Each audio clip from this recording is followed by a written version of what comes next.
ஓடியாந்து இடத்துல போட்டு கத்துன்னு பையனும் போச்சு பிள்ளையும் போயிடுச்சான்னு கத்து இன்னும் என் காதுக்குள்ள அப்படியே நிற்குது. என் பையனோட சிப்பு என் பையனோட ரத்தத்தை பாருங்க பாருங்க அப்படியே அறுத்து பையன் பையோடய மறந்து கிடந்தான். இல்லை உன் புருஷன் இப்படி பண்ணுறான்னு சொல்லி என்கிட்ட கேட்கணும்ல. நான் என்ன செத்தா போயிட்டேன், உசுரோட தானே இருக்கிறேன். என் பிள்ளைங்களை பார்த்து ஒவ்வொன்றும் செஞ்சு வச்சுருக்கிறேன்ட்டா ஒரு செகண்டில் ஆடவுக்குமே எடுத்துகிட்டு போயிட்டாங்களா. 2 பிள்ளைங்களும் உசுரோடு இல்லைன்னு சொல்லும்போது எங்களுக்கு எப்படி இருந்திருக்கும் அந்த மனசு. வேணா மறுக்கவங்களை என்ன ஒருக்கா அறுத்து போடுங்க, நான் கத்தி காமிக்கிறேன்.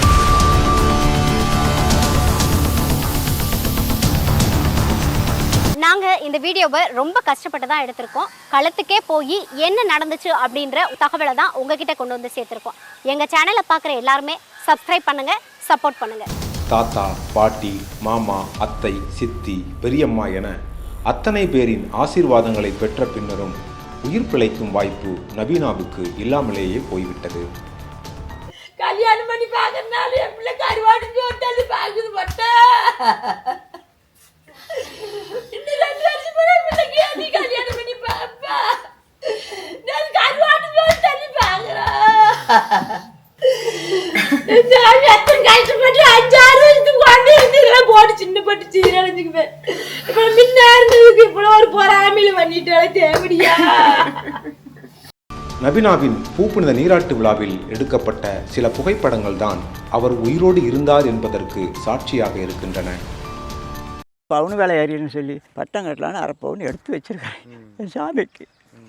என் சாமி இப்படி விட்டுட்டு போயிடுச்சு. நான் அதை எங்கே போய் நான் தேட முடியும்?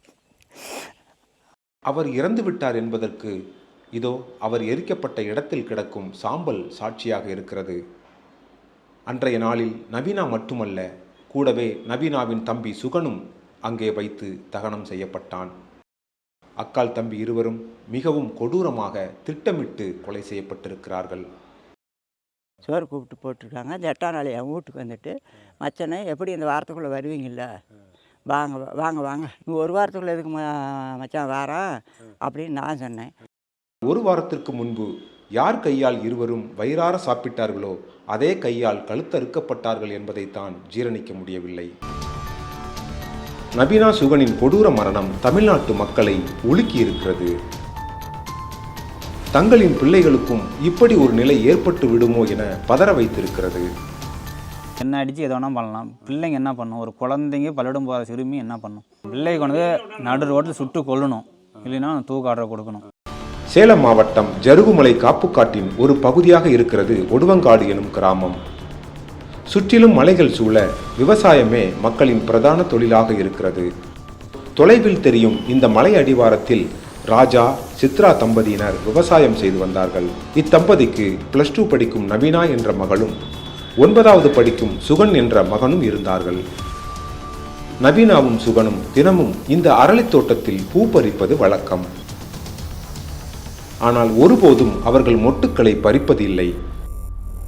பள்ளி முடிந்து வீடு திரும்பிவிட்டால் தாய் தந்தைக்கு உதவி செய்வது இருவருக்கும் வழக்கமான ஒன்றாக இருந்தது. அன்று மாலை கருக்கல் நேரத்தில் நவீனாவும் சுகனும் தங்கள் வயலில் பூத்து கிடந்த அரளிப்பூவை பறிக்கச் சென்று இருக்கிறார்கள். பூ பறித்து கொண்டிருந்தவர்கள்தான் இதோ இப்படி கழுத்தறுபட்டு கிடந்தார்கள். நவீனாவின் கூக்குரலை கேட்டுத்தான் தந்தை ராஜா பதறி அடித்தபடி ஓடினார். அங்கே இரத்த வெள்ளத்தில் கிடந்தார் நவீனா.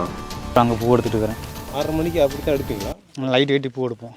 அரளி என் பிள்ளை இங்கே எடுக்க வந்த பிள்ளை பாருங்க, பை பாருங்க, அதான் பிள்ளை கத்துறக்காது சத்தம் கேட்டு தான் நான் இங்கே ஓடியாந்தேன் பார்த்துட்டு காணான்ட்டு மறுக்க இங்கே நீங்கள் பேட்டரி போட்டு சேகர இந்த பொம்பளை கத்துறா. நான் என்னாச்சுமானு கேட்குறேன் வாயே பேசலை. நான் மறுக்க முன்னாடி அங்கே பால் பேசுறதை போய் கேட்டுட்டு எங்கே பிள்ளைங்க எப்படின்னு கேட்டேன். அங்கே தான் பூ எடுக்குதுன்னு சொன்னான். மறுக்க ரிட்டன் இங்கேயே ஓடியாந்துட்டேன். அங்கேயே ஓடி பார்த்தா பிள்ளை மலர்ந்த வாட்டத்தில் கிடந்துச்சு. நான் போய் கட்டி பிடிச்சி திருப்பி பார்த்தா நல்லா வெட்டுப்பட்டு ரத்தம் போயிட்டுருக்குது. என் பையன்கிட்ட சொல்லிட்டு தான் நான் வந்தேன். எடுத்துட்டியாடா வீட்டுக்கு போகலாமான்னு. நான் எப்பயும் போல் வந்துடுவேன், இருட்டு கட்டிக்கிச்சு, நான் 2 செடி தான் இருக்குது, நான் எப்பயும் போல் வந்துடுவேன், நீ போய் பால் பீஸு கேனில் ஊற்றி ரெடியாக வை, நான் வந்துடுறேன் அப்படின்னா. சரி எங்கள் பாப்பா அந்த அளவில் இருந்தால் பயந்துக்கு வந்துட்டு, சரி வாப்பப்பா செல்லு லைட்லேருந்து எடுக்கிறியானே, இல்லை நான் லைட் இருந்தால் எடுப்பேன், நான் எடுக்கலன்னு சொன்னான். சரி வா போகலான்னு வீட்டுக்கு வந்துட்டோம். வந்துட்டு கை பேட்டரி லைட் எடுத்துக்கிட்டு ரிட்டன் போகும்போது என் பொண்ணு சத்தம் கேட்டு ஓடுனாலோ இல்லை வந்து இழுத்துக்கிட்டு போனாங்களோ தெரியல. என் பிள்ளை தடத்துல தான் போயிட்டே இருந்திருக்குது. போன பிள்ளையே ஒன்று பிடிச்சி தான் இழுத்துட்டு போயிருக்கணும், இல்லை பைய எதுக்கு அங்கே இருக்குது. எங்ககிட்ட ஒரு மாதிரி கேட்குறாங்க, அங்கே ஒரு மாதிரி எழுதுறாங்க. எதை எழுதிட்டுமோ எங்களுக்கு இன்றைக்கி அவமானமோ எதுவும் எங்களுக்கு பெருசு இல்லை. என் பிள்ளைங்களே போயிடுச்சு, இனிமேல் எது நடந்தா என்ன. சற்று முன்பு வரை பூப்பறித்து கொண்டிருந்த மகளை யார் இந்த நிலைக்கு ஆளாக்கியது என்று அவரால் யோசிக்க முடியவில்லை.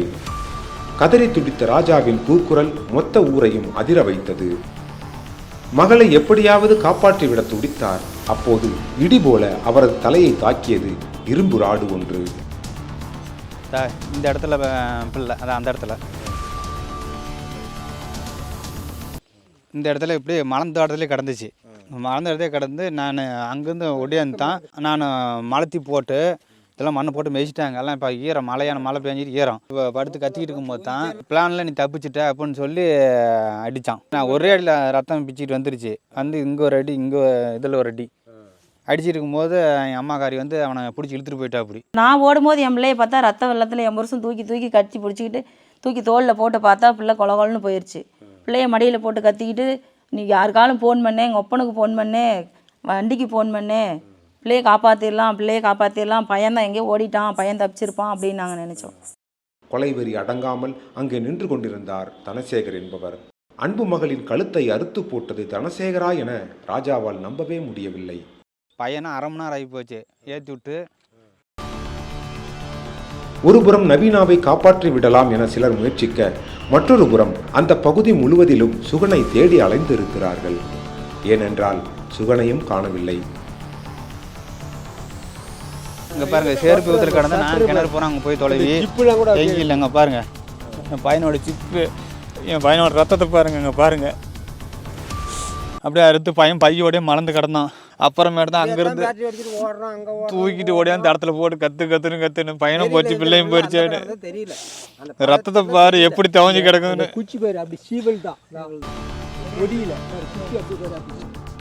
அரளிப்பூச்செடியின் அடியில் சுகனும் கழுத்தறுப்பட்டு கிடந்தான். அந்த காட்சியை கண்டு அத்தனை பேரும் அதிர்ச்சியில் உறைந்து போனார்கள். கழுத்து நர்ஸாக எடுத்துட்டாங்க. உதட்டில் வெட்டு இருக்குது, காலிலும் வெட்டு இருக்குது, 2 காலையும் வெட்டு இருக்குது. நான் அப்படியே ஓடிருப்பான். அப்படியே அடுத்த வெட்டி அப்படியே அந்த பழக்கம் தள்ளி விட்டான். எந்த தார் ரோட்டுக்கு கொண்டு போய் பிள்ளை அங்கே கிடக்குது, பையங்க இங்கே நான் அந்த இடத்துல நீங்கள் வந்தீங்களா அதில் போட்டு அழுகுறேன். அவ்வளோதான், ரெண்டுமே இங்கேயே எல்லாம் முடிஞ்சு போச்சு. என்ன மோட்டிவ் பண்ணானே தெரியல. ஆடு மாடு அறுக்கிற மாதிரி அறுத்து போட்டுருக்குறான். பையன் உசுரோடு தான் இருப்பான்னு நாங்கள் நினச்சேன். என் புருஷன் பையனை கண்ணன்னு தொலைவிட்டு இருக்கிறாங்க. நான் என் பிள்ளைய அதுக்குள்ளே சனமெல்லாம் வந்ததுனால கட்டில் எடுத்துகிட்டு வந்து தூக்கிட்டு போய் நாங்கள் சரி தடை மோசமாக இருக்குது, வண்டி இங்கே வராதுன்னு சொல்லி நாங்கள் ரோட்டுக்கு எடுத்துகிட்டு போயிட்டோம். பொண்ணை ரோட்டுக்கு எடுத்துகிட்டு போயிட வேண்டி என் பையன் என்ன காணோன்னு சொல்லி நான் அங்கே இருந்தவங்களாம் என் கத்தி ஐயோ என் பையனை போய் காப்பாற்றுங்களேன், என் பையனை போய் பாருங்களேன், என் பையனுக்கு என்னாச்சுன்னு பாருங்களேன்னு தான் நான் சொன்னேன். எல்லோரும் வந்து என்னாச்சுன்னு என்ன நடந்ததுன்னே எனக்கு தெரியல, போய் என் பையனை பாருங்களேன்னு. அப்புறம் ஒவ்வொருத்தர் வந்து சொன்னாங்க பையனையும் அறுத்து போட்டாங்களான்னு. அந்த மனநிலை எப்படி இருக்குன்னு நீங்கள் நினச்சி பாருங்கள். எவ்வளோ ஒரு நடுக்கம், எவ்வளோ ஒரு பதட்டம், எவ்வளோ ஒரு ஆக்ரோஷமாக இருந்திருக்கும். 2 பிள்ளைங்களையும் கத்தும்போது 2 பிள்ளைங்களும் உசுரோடு இல்லைன்னு சொல்லும்போது எங்களுக்கு எப்படி இருந்திருக்கும் அந்த மனசு. மணி மாதிரி எடுத்துருந்த ஒரு அடி அடிச்சது இல்லைங்க சார். நான் என் பிள்ளைங்களுக்கு ஒரு சொன்னதில்லை, என் கொண்டாடி திட்டினாங்க, ஒன்று திட்டுனதில்லை சார். அப்படி வளர்த்தி ஆர்வம் பண்ணி வச்சுருந்தேன் சார். என் பிள்ளைங்களை பார்த்து ஒவ்வொன்றும் செஞ்சு வச்சுருக்கிறேன் சார். ஒரு செகண்டில் ஆடுக்குமே எடுத்துகிட்டு போயிட்டானுங்களே. பொண்ணு கத்துந்து அப்படியே ஒரு மாதிரி வேறுன்னு அப்படியே 2 சத்தமும் 2 குரலும் ஒட்டுக்கா கத்துற மாதிரி கேட்டுச்சு. அதை நான் கத்தியெல்லாம் காமிக்க முடியாதுங்க. வேணா மறுக்க உங்களை என்ன ஒருக்கா அறுத்து போடுங்க, நான் கத்தி காமிக்கிறலாம். கத்தின விஷயத்தை நான் எப்படி சொல்ல முடியும்? என் காதில் மட்டும்தான், என் மனசில் மட்டும்தான் அந்த விஷயம் நிற்கிது. நான் போய் பார்க்கும்போது என் பிள்ளை ரத்த வெள்ளத்தில் இருந்தது. கட்டி பிடிச்சி தூக்குனா அப்பயாவது என் பிள்ளையை காப்பாற்றிடலான்னு நெஞ்சு அழுத்தினா ரத்தம் தான் வந்துச்சு. எங்ககிட்ட ஒரு மாதிரி கேட்குறாங்க, அங்கே ஒரு மாதிரி எழுதுறாங்க. எதை எழுதிட்டுமோ எங்களுக்கு இன்றைக்கி அவமானமோ எதுவும் எங்களுக்கு பெருசு இல்லை. என் பிள்ளைங்களே போயிடுச்சு, இனிமேல் எது நடந்தா என்ன.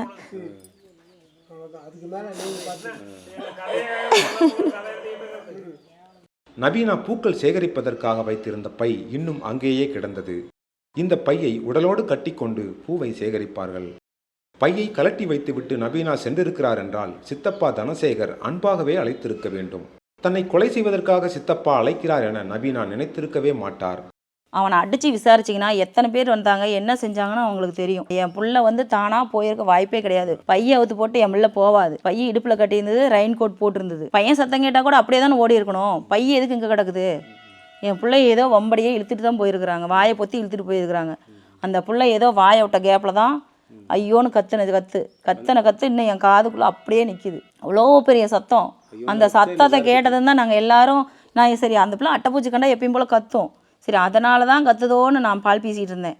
இவர் அங்கேருந்து வந்து அந்த பொம்பளையை கேட்டுட்டு மறுக்கா என்னை வந்து இங்கே கேட்டுட்டு ரிட்டன் அந்த பிள்ளைகிட்ட போங்காட்டியும் தேடிக்கிட்டு போங்காட்டியும் என் பிள்ளைய முடிச்சுட்டு எல்லாம் மறைஞ்சிட்டாங்க. அதே சமயம் சுகன் உடல் கிடந்த இடத்தை பார்த்தபோது ஒரு உடைந்த ஜிப்பின் பாகம் ஒன்றை கண்டோம். சுகன் மலைக்கோட்டு அணிந்தபடி பூப்பறித்து கொண்டிருந்தான் என்றும் தனசேகரனோடு போராடிய போது அது அருந்து விழுந்திருக்க வேண்டும் என்றும் கூறுகிறார்கள். சுகனின் கால் உள்ளிட்ட பல்வேறு இடங்களில் வெட்டு விழுந்திருப்பதை பார்த்தால் அரிவாளோடு துரத்திய சித்தப்பாவிடமிருந்து தப்பித்துச் செல்ல சுகன் ஓடி இருக்க வேண்டும் என்றும் கூறுகிறார்கள். தனசேகர் ஏன் ராஜாவின் பிள்ளைகளை கொலை செய்ய வேண்டும்? ஒடுவங்காட்டைச் சேர்ந்த முருகேசன் பார்வதி தம்பதியின் மகன்தான் இந்த தனசேகர். அது மட்டுமல்ல, ராஜாவின் மனைவியான சித்ராவுக்கு தாய்மாமன் மகன்தான் இந்த தனசேகர். அதாவது ராஜாவுக்கு தனசேகர் தம்பி முறை ஆகிறது. ராஜாவுக்கும் தனசேகருக்கும் சொல்லிக்கொள்ளும் அளவுக்கு எந்த தகராறும் கிடையாது. சண்டை சல்லாக இருந்தால் கூட ஐயோ நம்ம பிள்ளை வீட்டில் சண்டையாக இருக்காப்புல, மச்சனுக்கு ஃபோன் பண்ணி என்னடா சண்டை, ஏது சண்டை, அது யாரு நீ யாரு, சண்டை பண்ணாத சமாதானமாக போகணுன்னு நான் சொல்லியிருப்பேன். எனக்கெல்லாம் சண்டைங்கிறது சண்டையே இல்லையே, எப்படி நாங்கள் கேட்க முடியும்? இருவரும் தங்களுக்கு சொந்தமான நிலத்தில் அருகருகே வீடு கட்டி வாழ்ந்து வருகிறார்கள். இருவருக்குமே மாடு கன்று இருக்கிறது, வயல்கள் இருக்கின்றன. அதில் விவசாயமும் செழிப்பாக நடைபெற்று வருகிறது. தனசேகரங்கிறவன் யார் வந்தாலுமே எங்கள் வீட்டில் வந்தால் வான்னு கேட்க மாட்டான். நாம்பளாக பார்த்து சிரிப்பான். ஏன்டா பேச மாட்டேன் அப்படின்னா சிரிப்பான். மறுபடியும் எதுவும் கேட்க மாட்டான். கல்யாணம் முடிச்சதுக்கப்புறம் வான்னு கேட்பான் அப்படின்னு யோசிச்சா, கல்யாணம் முடிச்சதுக்கப்புறம் வான்னு கேட்க கிடையாது. அவருடைய இயல்பு எப்படின்னு கேட்குறேன். அவன் சரியான முழுங்கி இந்த உலகத்தையே முழுங்கி போடுவான். அப்பேற்பட்ட பையன். விவரமும் சரியான மூளை. எதை செய்யணும் அவன் அதைத்தான் யோசிச்சுக்கிட்டே இருப்பான். போலீசார் கொலைக்கான காரணத்தை கண்டுபிடிக்க முயன்ற போது சொத்து தகராறு தான் காரணம் என்று முதலில் நினைத்தார்கள். அதாவது ராஜாவின் தந்தை அழகேசன் பெயரில் 8 சென்ட் நிலம் இருக்கிறது. அந்த நிலத்தில் 4 சென்டானது தனசேகருக்கு செல்ல வேண்டும். இதை பாகப்பிரிவினை செய்து தருமாறு தனசேகர் ராஜாவின் தந்தையிடம் கேட்டுள்ளார். இந்த தடம் உங்களுக்கு அவங்களுக்கு உண்டான தெரியும். இதுல நம்மளுக்கு பார்ட்டி அவங்க 2 ஒரு பங்கு அண்ணனையும் பங்கு, இந்த கிணத்துலையும் கூட்டு தரத்துலையும் கூட்டு. நீங்க அந்த இடத்த எழுதி கொடுக்கணும் அவங்களுக்கு. ஆமா, நான் அதை எழுதி கொடுக்க நீங்க ட்ரை பண்ணீங்களா? ட்ரைப்லாம் பண்ணல. அதெல்லாம் நிறைய பிரச்சனை இருக்குது, எல்லாம் தீர்த்துக்கிட்டு பண்ணிக்கலாம் அப்படிங்கிற வார்த்தையில தான் நின்றுச்சு. மற்ற அது கேட்டாங்களா? அது சம்பந்தமா அது கேட்டாங்க பண்ணிக்கலாம், இதெல்லாம் ஒழுங்கு பண்ணிட்டு பண்ணிக்கலாம்னு சொன்னோம். அதோட தரமாட்டேன்னு சொல்லல. தரமாட்டம் எப்படி சொல்ல முடியும்? அவங்க பங்கு நம்ம தரமாட்டம் எப்படி சொல்ல முடியும்? பாகப்பிரிவினை தாமதமானதற்கு காரணம் இதோ இந்த பொது கிணறு தான். அதோடு இந்த பாதையும் பொது பாதையாக பயன்பட்டு வந்ததால் அந்த 8 சென்ட் நிலமும் பிரிக்கப்படாமல் இருந்தது.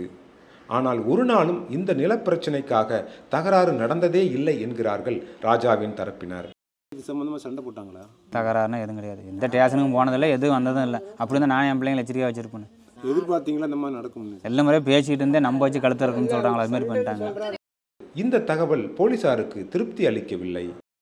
ஒன்றுமில்லாத பிரச்சனைக்கு இப்படி 2 பிள்ளைகளை யாராவது கழுத்தறுத்து கொள்வார்களா என்று விசாரணையை வேறு கோணத்திற்கு மாற்றினார்கள். அப்போதுதான் இறந்து போன நவீனா சுகனின் தந்தையான ராஜாவுக்கும் தனசேகரின் மனைவி ஜனனிக்கும் தகாத உறவு இருக்கலாம் என்றும் அதன் காரணமாக தனசேகர் கோபப்பட்டு 2 பிள்ளைகளையும் கொண்டிருக்கலாம் என்றும் கருதினார்கள். தப்பு பண்ணுனா உன் பையன் இப்படி பண்ணுறான்னு சொல்லி என் மாமனார்ட்ட கூப்பிட்டு சொல்லணும்ல, இல்லை உன் புருஷன் இப்படி பண்ணுறான்னு சொல்லி என்கிட்ட கேட்கணும்ல. நான் என்ன செத்தா போயிட்டேன், உசுரோட தானே இருக்கிறேன், உன் புருஷனை எதாவது அறுத்துப்பட்டாலும் நீ கேட்கக்கூடாது அப்படின்னு சொல்லியிருக்கலாம்ல. உன் பையனை அறுத்துப்பட்டாலும் நீ கேட்கக்கூடாதுன்னு சொல்லி என் மாமனார்ட்ட சொல்லியிருக்கணும்ல. என் பிள்ளைங்க என்ன தப்பு பண்ணுச்சு? இந்த பிள்ளைங்க என்ன அப்போ என் பிள்ளைங்க மேலே தானே எங்கள் குடும்பத்தையே நீ வேறு இருக்குன்னு தானே இருந்திருக்கிறீங்க. நவீனா சுகன் கொலைக்கு பின்னர் பதிவு செய்யப்பட்டிருக்கும் எஃப்ஐஆரிலும் இதையே போலீசார் ராஜாவின் மனைவி சித்ராவிடம் வாக்குமூலமாக பெற்றிருக்கிறார்கள். உங்க வீட்டுக்காரர் அவங்க அந்த அம்மாவிட்ட போய் பேசுவாரா? தப்பி தவறி கூட பேச மாட்டார். ஏதோ விளையாட்டு வகையில் ஒரு வார்த்தை விளையாட்டுக்கு தான் பேசியிருப்பார். ஏதோ ஜாடமாடி ஏதோ ஒரு வேலை வெட்டி செய்யும்போது வேலை செய் சீக்கிரம் சேர்த்து செய், சாப்பாடு ஆயிடுச்சா, சமையல் ஆயிடுச்சா, ஜனனி கூட சாப்பாடு செஞ்சிருச்சு, நாங்கள் பூ எடுத்துகிட்டு போகும்போது வரும்போது அந்த வார்த்தையை பேசுவோம். அவளும் சிரிச்சுக்கிட்டே சொல்லுவாள், அவ்வளோதான். மற்றபடி இது எனக்கு தெரிஞ்சோ இல்லை அவங்களுக்கு தெரிஞ்சோ இந்த மாதிரி தப்பான ஒரு எண்ணத்தில் இது வரையிலும் நாங்கள் இந்த மாதிரி இருந்தது இல்லை. சரிங்க சார், அவங்க சொல்கிறது உண்மையாகவே இருக்கட்டுங்க சார், நான் ஒத்துக்கிறேன். அப்படி உண்மைன்னு இருந்திருந்தால் இவ்வளோ ஒன்று எங்ககிட்ட கூப்பிட்டு சொல்லியிருக்கணும். இல்லை என் புருஷனை அடித்து மண்டையை உடைச்சிருக்கணும், என் புருஷனை அறுத்து போட்டிருக்கணும். பிள்ளைங்களை என்னத்துக்காக இருக்கணும்? இதையடுத்து தந்தையின் தகாத உறவால் 2 பிள்ளைகளின் உயிர் பறிபோனதாக செய்திகள் வெளியானது. ஆனால் இது போன்ற தகவல்களை சித்ரா கடுமையாக மறுத்தார். எதுக்கு நம்மளை செய்கிறாங்கன்னு தெரியாமல் என் பிள்ளைங்க 2 இன்னைக்கு மாணிக்க மாட்ட துடிச்சு போய் உயிரை விட்டுருக்குது. என் பிள்ளைங்க என்ன தப்பு செஞ்சுது? அதுகளுக்கு ஒரு ஆசை, கனவு, லட்சியம்னு அதாவது அப்போ தான் வந்து சொல்லிக்கிட்டு இருக்கிறோம். அன்றைக்கி சாயங்காலம் பப்ளிக் எக்ஸாம் வருது, இன்னும் 3 மாதம் தான் இருக்குது, அதுக்குள்ளே நான் படிக்கணும், மார்க் எடுக்கணும், ஃபீஸ் இல்லாமல் நல்லா நான் மார்க் எடுத்து நான் ஃபீஸ் இல்லாமல் காலேஜில் சேரணும் அப்படின்னு அவ்வளோ கனவுகளோட எதிர்பார்ப்புகளோடு இருந்த பிள்ளைய இன்றைக்கி ஒரே செகண்டுக்குள்ளே ஒரு 15 நிமிஷத்துக்குள்ளே அறுத்துட்டாங்க. இரட்டை கொலைக்கு காரணம் பொறாமைதான் என்கிறார் ராஜாவின் மனைவி சித்ரா. அதாவது ராஜாவுக்கும் தனசேகருக்கும் விவசாய வருமானமே பிரதானமாக இருக்கிறது. ஆனால் ராஜாவிடம் இருந்த வளர்ச்சி தனசேகரிடம் இல்லை. இருவரது வீட்டையும் பார்க்கும்போதே கண்கூடாக அந்த வித்தியாசம் தெரிகிறது. எங்களோட வளர்ச்சி தான் அவங்களுக்கு கண்ணை உறுத்திக்கிட்டே இருந்திருக்குது. 10 வருஷத்துக்கு முன்னே அந்த பொம்பளை சொல்லியிருக்குது, நான் பார்த்து வளர்ந்த புள்ள என்னை விட மிச்சமாக பழகுது அப்படின்னு சொல்லியிருக்குது. அப்போ இருந்தே அந்த பொம்பளை ஒழுங்கா ஒருத்தர் பேசுனாங்கன்னாவே அன்பாக பேசுகிறாங்களா, ஆதாயத்துக்கு பேசுகிறாங்களா, ஒரு மாதிரி எப்படி பேசுகிறாங்கன்னு நம்மளுக்கு தெரியும். இந்த வார்த்தையெல்லாம் சின்ன சின்ன வார்த்தைகள்லாம் எங்களை வந்து பொறாமப்பட்டு அடுத்தவங்கிட்ட சொல்லியிருக்கிறாங்க. தனசேகர் காலையில் கண் விழித்து வெளியே வந்தால் எதிரே உயர்ந்து நிற்கும் ராஜாவின் வீடுதான் தெரியும். அதனால் ராஜாவின் வளர்ச்சியை பொறுக்க முடியாமல் மனதிற்குள் போட்டு புழுங்கி இருக்கிறார் தனசேகர். வெளில வந்து இங்கே வீடு கட்டினாங்க, இது வீட்டோடு இருந்திருந்தா கூட அவங்களுக்கு பொறாமை கம்மியாக இருந்திருக்குங்க. மறுபடியும் அங்கே இடம் வாங்கி போட்டிருந்தாங்க ரோட்டு மேலே, அங்கே வந்து கடை கட்டிகிட்டு இருக்காங்க. கரண்ட்டு கடைக்கு கொடுக்க மாட்டோம், முதல்ல வீட்டுக்கு தான் கொடுப்போம்னு சொல்லி சொன்னாங்கன்னு இப்போ வீடும் கால் போட்டு வீடும் எடுத்துக்கிட்டு இருக்காங்க. இதெல்லாம் அவங்களுக்கு வந்து ரொம்ப ரொம்ப பொறாமையாயிடுச்சு. சம்பாரித்து இதெல்லாம் என் பையனுக்கு கொடுக்கத்தான் இப்போ சேர்த்துறான், இதை முடிச்சிடணும். குழந்தைங்களுக்கு ஒன்றா தாங்க வேறு இருக்க முடியும், வேறு இருந்தால் தானே மேலே மரம் தலையாது. குழந்தைகளை கொல்ல வேண்டும் என்ற திட்டம் தனசேகருக்கு மட்டுமின்றி அவரது தாய்க்கும் இன்னும் சிலருக்கும் நோக்கம் இருந்ததாக குற்றம் சாட்டுகிறார் ராஜா. அன்றைக்கி அம்மாளுக்கும் தெரியுங்க சார், தெரிஞ்சு தான் நடந்திருக்குது. நாங்கள் இவ்வளோ தூரம் இங்கே கேட்கும் போது நீ அவுத்துலேயே தான் நின்று பேட்டி அடிச்சிட்டு இருக்கிற, நீ போய் பார்த்துக்கலாம். அப்போ உன் பையனை தானே கூப்பிட்ட, அப்போ நீ உங்களுக்குள்ள தெரிஞ்சு தானே அதெல்லாம் பண்ணிருக்கிறீங்க. ஒரு வாரத்திற்கு முன்பு கூட நவீனாவுக்கும் சுகனுக்கும் தனது வீட்டில் சாப்பாடு பரிமாறி இருக்கிறார் தனசேகர். தனசேகர் மிகச் சரியாக இரவு நேரத்திற்காக காத்திருந்து நவீனாவையும் சுகனையும் கொன்றுவிட்டதாக காவல்துறையினர் கூறுகிறார்கள். ஆனால் அவர் இதை செய்து கொண்டிருக்கும் போதே தனசேகரின் அம்மா அவரை வா வா என அழைத்து கொண்டே இருந்ததால் திட்டம் சொதப்பி இருக்கிறது. அந்த சமயத்தில் கூட தனசேகர் ராஜாவை கம்பியால் தாக்கியிருக்காவிட்டால் நவீனாவையும் சுகனையும் கொலை செய்தது யார் என தெரியாமல் போயிருக்கும். இவர் அடித்தது யாருன்னு எனக்கு கூட தெரியாது. என் பையன் தான் ஏதோ மண்டையில் அடித்து, பிள்ளைங்க தான் ஏதோ கல்லில் மண்டையில் அடிச்சிட்டாங்கன்னு நான் நினச்சேன். ஃபஸ்ட்டு ரத்தத்தை பார்த்ததையும், அப்புறம் பார்த்ததையும் அறுத்து போட்டிருந்தா இது யாரோ என்னமோ பண்ணிவிட்டாங்கன்னு சொல்லி கத்துனேன். ஆனால் என் பொண்ணு கத்தும்போது இந்த பொம்பளை மட்டும் போயிருந்தா என் பிள்ளைய காப்பாற்றிருக்கலாம். என் பையனை முன்னாடியே முடிச்சிட்டாங்கன்னு தெரியுது, எனக்கு என் பிள்ளையாவது மிஞ்சிருக்கும். இப்போ இது எல்லாம் இவங்க குடும்பமே சேர்ந்து திட்டமிட்டு செஞ்சுருக்கிறாங்க இந்த சதி. என் கணவர் தவறு செய்திருந்தால் அவரைத்தானே தண்டித்திருக்க வேண்டும் என சித்ரா கூறுவதில் நியாயம் இருப்பது போல தோன்றுகிறது. ஆனால் எதிரிகள் நியாயமாக நடந்து கொள்வார்கள் என எந்த போர் தியரியும் கூறவே இல்லை. நவீனா சுகனின் படுகொலை சம்பவம் அக்கம் பக்கத்தில் எப்போதும் சண்டை சச்சரவுடன் வாழும் தமிழ்நாட்டு மக்களை பதட்டப்பட வைத்திருக்கிறது. நாளை நமது பிள்ளைகளுக்கும் இதுபோல ஆகுமோ என பயத்தை ஏற்படுத்தி இருக்கிறது.